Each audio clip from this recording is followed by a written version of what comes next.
It's 1925. A woman in Boston is admitted to a hospital to give birth. This is supposed to be the safe option. She's not in some farmhouse with a midwife boiling water on a stove. She's surrounded by trained physicians in a building designed for medicine in one of the richest countries on earth. She has, by some estimates, almost a 1 in 100 chance of dying, not from some rare complication, just from giving birth at a hospital in a developed nation in the 20th century. And here's the part that should really bother you. That risk had barely improved in 25 years. If she'd given birth in 1900 instead, in someone's bedroom, with no doctor at all, her odds would have been almost identical. So what was actually going on? Why did giving birth in the 1920s, supposedly the dawn of modern medicine, remain so dangerous? And why, as we're about to see, did some of the safest births in the entire country happen not in hospitals, but on horseback, in the poorest, most remote part of Appalachia? Let's go back and actually look at what childbirth was like in the 1920s, because the story is stranger and more revealing than you'd expect.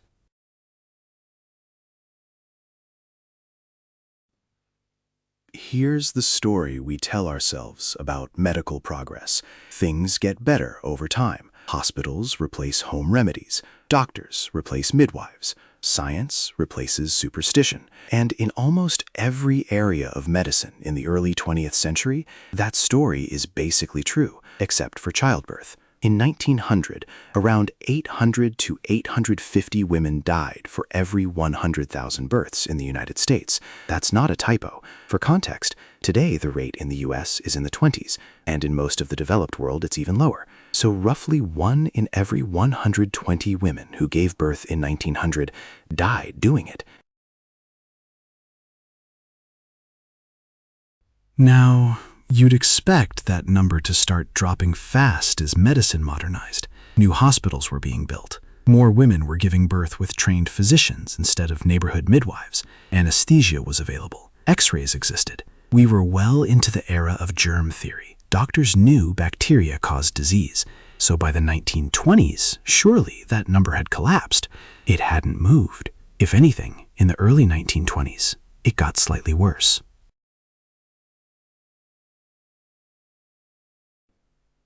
And it's not just that progress stalled. Something even stranger was happening underneath the surface. As more and more women shifted from giving birth at home to giving birth in hospitals through the 1910s and 20s, the rate of babies dying from birth injuries actually went up by 40 to 50%. Let that sit for a second. The thing that was supposed to be the safer option was correlated with more injuries, not fewer. This is where most people's intuition just breaks. How is that possible? Hospitals have trained doctors. Hospitals have equipment. Hospitals have, at least in theory, everything home birth doesn't. So either the data is lying to us, or something about the hospital itself was the problem. It was the second one.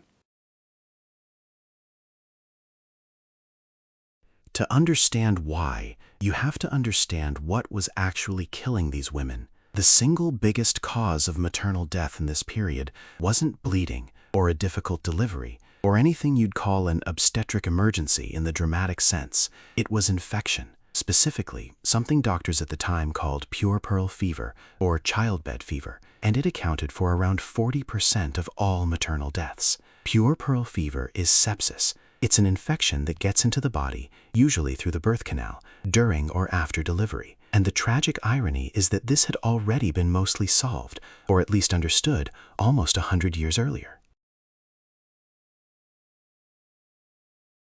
In the 1840s, a Hungarian physician named Ignaz Semmelweis noticed something disturbing in his maternity ward. Women delivered by doctors and medical students were dying of childbed fever at dramatically higher rates than women delivered by midwives. He eventually figured out why. The doctors were coming straight from autopsies, sometimes from dissecting cadavers, to delivering babies, without washing their hands in between. He introduced hand-washing with a chlorine solution, and mortality in his ward dropped by something like 90%. You'd think that would be the end of the story. Wash your hands, problem solved, medicine moves on. Instead, Semmelweis was largely ignored and ridiculed by his peers. The idea that doctors themselves were the vector of disease was apparently too uncomfortable to accept. He died in an asylum, and it took decades, and the wider acceptance of germ theory, for his idea to actually take hold. So here's the uncomfortable connection. By the 1920s, germ theory was accepted. Doctors knew about bacteria, and yet hospital-based childbirth was still riddled with exactly the kind of cross-contamination Semmelweis had identified. Doctors moved between patients, instruments weren't always properly sterilized, and crucially, this is the part that makes the hospital itself a risk factor, concentrating births in one building, with one set of hands touching multiple patients, created exactly the kind of transmission network that a single contaminated home birth never could. A midwife attending one woman in one house has, structurally, almost no way to spread an infection to a dozen other mothers. A doctor working a hospital ward does. But there's a second factor, and this one is less about germs and more about culture. Hospital birth in the 1920s wasn't just a location change, it was a philosophy change. Birth stopped being treated as something a woman's body did and started being treated as a medical event that needed to be managed. And once you treat a normal biological process as a medical procedure, doctors start doing what doctors do. They intervene. Forceps deliveries increased, labor induction increased, anesthesia, which we'll get to in a minute, became routine even when it wasn't necessary. And it tended to slow labor down, which then justified more intervention to speed it back up. Each intervention carried its own risk of injury or infection, and each one was more likely to happen specifically because the birth was happening in a hospital. So you had two forces stacking on top of each other: a structurally worse environment for a spreading infection and a structurally higher rate of intervention. Combined, they were enough to completely cancel out whatever theoretical advantage hospitals were supposed to offer. And if you don't believe two forces can cancel out 100 years of medical progress that thoroughly, there's an experiment of sorts that already ran, not in a hospital, on horseback. In the early 1920s, a woman named Mary Breckinridge set up something called the Frontier Nursing Service in rural mountainous Kentucky. This was about as far from a modern hospital as you could get. We're talking isolated farming communities, dirt roads that washed out in bad weather, families living in real poverty, no electricity in most homes, no telephone lines. Breckinridge trained nurse-midwives and sent them out on horseback, literally riding into the mountains, sometimes for hours, to reach a woman in labor. Every single birth happened at home, no hospital, no surgeon standing by, no anesthesia machine, just a trained midwife, or rural, no hospital access, no physicians. This is exactly the population you'd expect to have the worst outcomes. Instead, the maternal mortality rate among the Frontier Nursing Services patients was roughly 10 times lower than the rate in nearby Lexington, and 10 times lower than the national average. 10 times. Poor women, in poverty, in the mountains, attended only by midwives on horseback, were dying at 1/10 of the rate of women giving birth in modern American hospitals.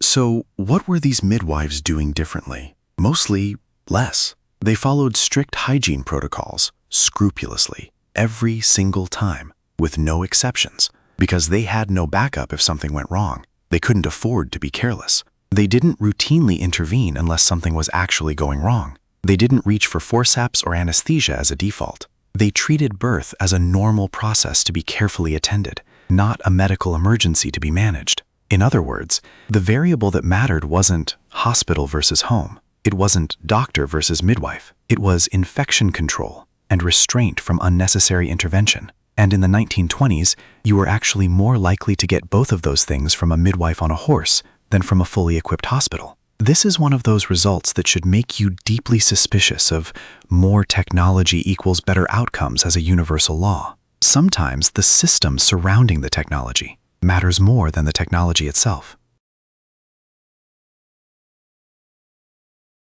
Now, all of this has been about mortality and medicine, but if you were a woman actually living through this, not a statistic, an actual person about to give birth, there was another massive force shaping your experience: pain. Pain in childbirth had basically been treated as an unavoidable fact of nature for all of human history. And in the years just before the 1920s, a new idea swept through fashionable society, imported from Germany, called Twilight Sleep. Twilight Sleep was a combination of scopolamine and morphine administered during labor. It didn't fully eliminate pain. What it did was put the woman into a hazy, dreamlike, often hallucinatory state, where she would have little or no memory of the birth afterward. Women would labor, sometimes for hours, and wake up with a baby and almost no recollection of how it got there.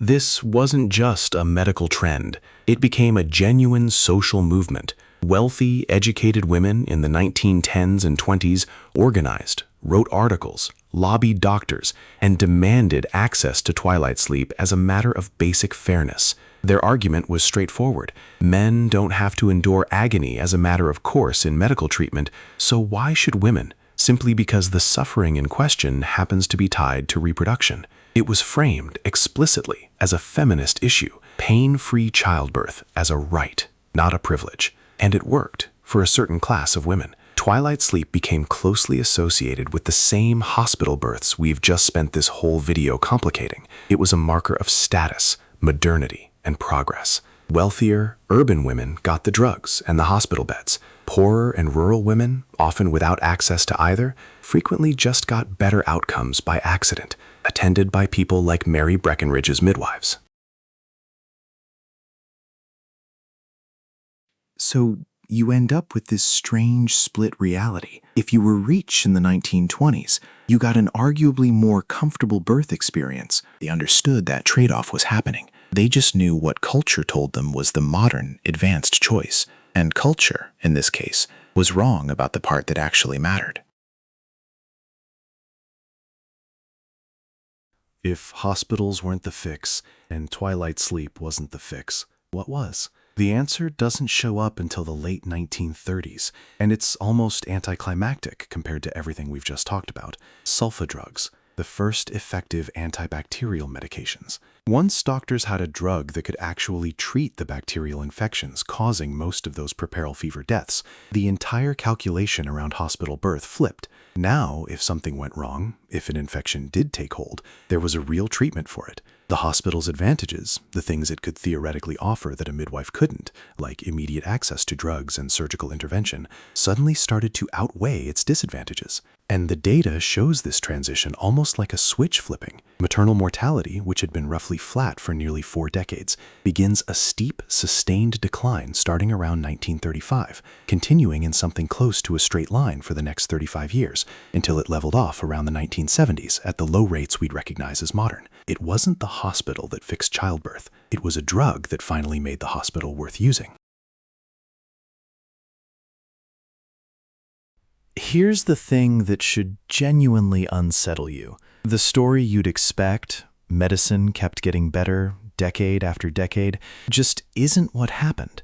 For about 40 years, an entire system that looked like progress on the surface delivered no actual improvement in the outcome that mattered most, and in some specific ways made things measurably worse. And the people who avoided that trap weren't the ones with more resources or more technology. They were the ones who got the fundamentals right: hygiene, restraint, and treating a normal biological process as exactly that.